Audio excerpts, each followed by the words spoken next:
kita baca doa. Doa dalam hati dimulai. Doa selesai. Siapa yang tidak hadir hari ini? Amiluddin dengan Kristiana. Amiluddin dan Tiara. Oke, Amiluddin dan Kristiana. Kenapa ini Amiluddin sama Kristiana? Tanpa keterangan. Oke.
Sistem demokrasi Indonesia bertuju kepada sila keempat, yaitu permusyawaratan yang dipimpin oleh hikmat dan kebijaksanaan dalam permusyawaratan perwakilan yang maknanya yaitu mufakat. Kita Berlandaskan pada musyawarah mufakat. Tujuan pembelajaran yang harus dicapai oleh anak-anakku sekalian itu ada 3. Yang pertama itu anak-anakku sekalian dapat membangun kehidupan demokratis di Indonesia dengan tepat. Kemudian anak-anakku sekalian dapat berperilaku yang mendukung tegaknya nilai-nilai demokrasi dengan tepat. Kemudian yang terakhir, anak-anakku sekalian dapat menjadi hasil analisis tentang pentingnya kehidupan demokrasi di Indonesia dengan tepat. Ada 2 bagian yang akan kita bahas hari ini. Yang pertama, pentingnya kehidupan yang demokratis. Kemudian yang kedua, perilaku yang mendukung tegaknya nilai-nilai demokrasi. Ada 4 bagian tentang pentingnya kehidupan yang demokratis di Indonesia. Yang pertama itu persamaan kedudukan di muka hukum. Ada yang tahu apa itu persamaan kedudukan di muka hukum atau bagaimana contohnya itu persamaan kedudukan di muka hukum? persamaan kedudukan di muka hukum yaitu mengatur bagaimana seharusnya penguasa bertindak, bagaimana hak dan kewajiban dan penguasa dan juga rakyatnya. Ya, bagus. Ya, berikan tepuk tangan untuk. Artinya, aparat penegak hukum atau lembaga penegak hukum harus melaksanakan hukum secara adil.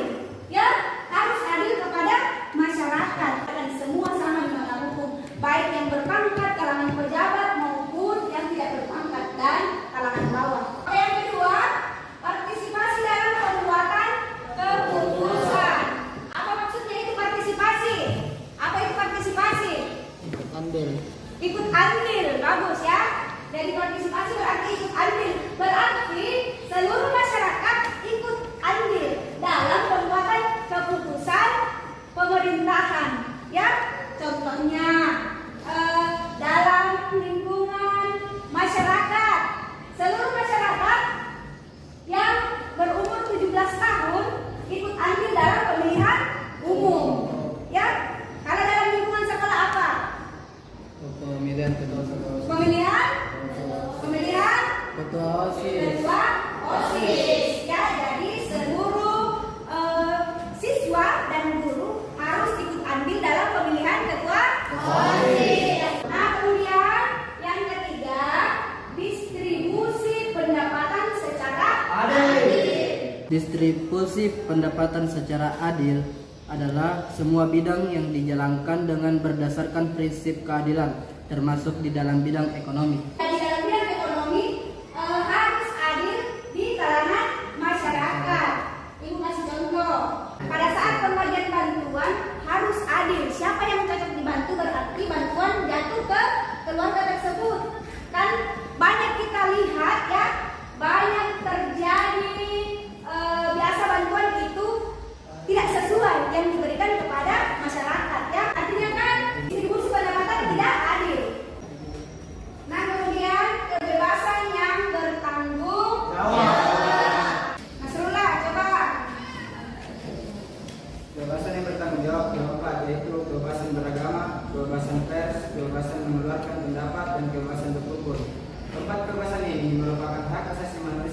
dijamin kebenarannya oleh negara. Dan kebebasan yang bertanggung jawab itu artinya perbuatan-perbuatan atau tindakan-tindakan yang dilakukan masyarakat harus terkontrol, harus sesuai dengan aturan. Kalau tidak sesuai dengan aturan pasti akan dipidana atau diberikan sanksi sesuai dengan perbuatan. Perilaku yang mendukung tegaknya nilai-nilai Demokrasi. Yang pertama itu yang kedua apa? Membiasakan diri bertindak demokratis dalam segala hal. Kemudian yang ketiga apa?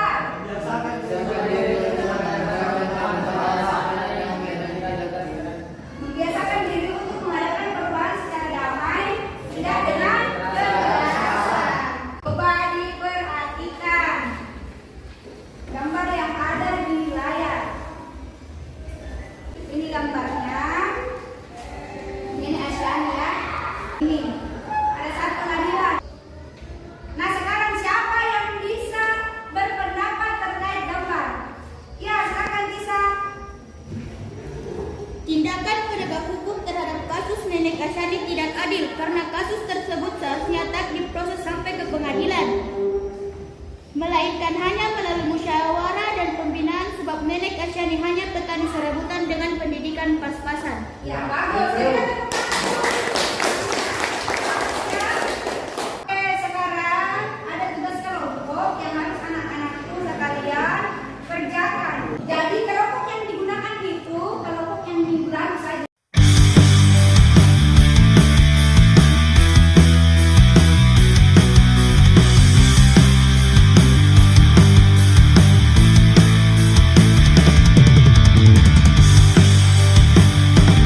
Awali hari-hari dengan penuh ambisi, juga percaya diri dengan semangat yang tinggi. Jika terus mencoba dan tetap berusaha, lengkapi dengan doa, bersama pasti bisa. Majulah terus berlari, berlari dengan langkah pasti. Genggam tanganku kawan, tataplah masa depan, tinggalkan keraguan menuju kemenangan. Assalamualaikum warahmatullahi wabarakatuh.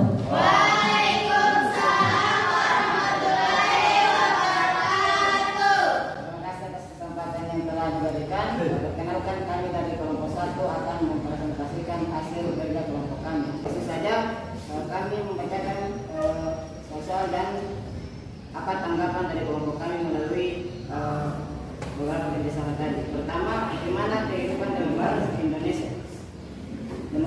Demokrasi di Indonesia belakangan ini menurut saya memperlihatkan sebuah pemburukan karena seringkali kita lihat bahwasanya pemilih atau pemilihan umum itu seringkali yang memiliki amplop tebal itu akan memenangkan sebuah pilihan tersebut dibanding yang memiliki angka yang tebal. Artinya siapa yang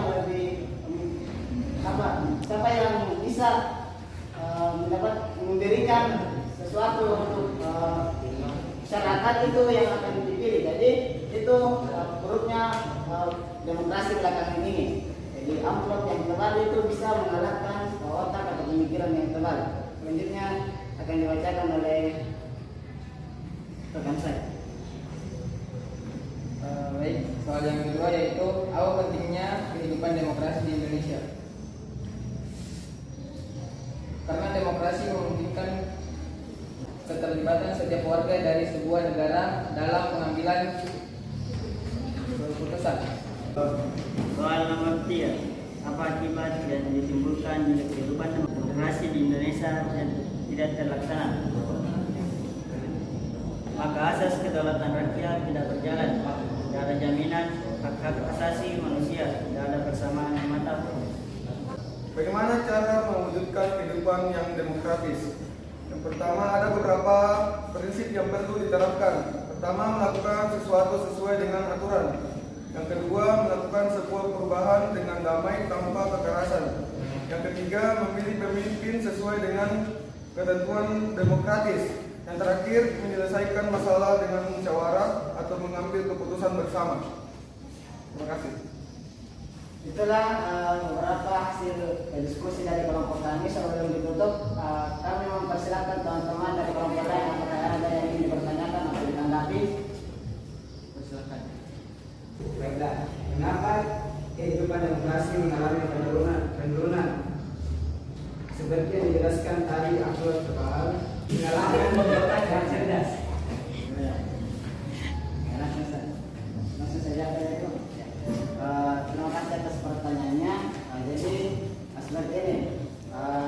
Seringkali kita temui itu dari pemilihan umum. Kita ambil saja dari yang terpikir itu pemilihan kepala desa. Seringkali itu kita temui bahwasanya istilahnya kalau orang Makassar sih kita baca. Jadi ini oknum yang ingin ingin menjabat sebagai pemimpin, seringkali melakukan kampanye yang menurut saya itu tidak sesuai dengan prinsip demokratis, karena dia tidak memperlihatkan integritasnya sebagai pemimpin, tapi memberikan amplop kepada calon-calon pemilih ataupun bantuan berupa bangkok dan lain sebagainya. Jadi itu mengapa saya katakan tadi amplop yang tebal lebih mengungguli daripada otak yang tebal. Di calon-calon pemimpin yang memiliki otak yang tebal atau pemikiran yang bisa membawa perubahan itu bisa kalah hanya karena dengan material atau money. Oke, mungkin cukup sekian jawaban saya. Ada yang kurang?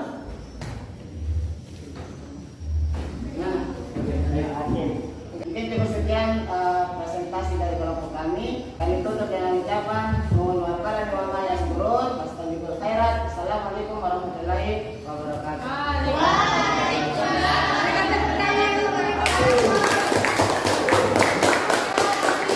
Itu ya. Jadi kita kembali lagi ke pemimpin atau pemerintahan, ya, karena yang mengatur itu adalah pemerintah.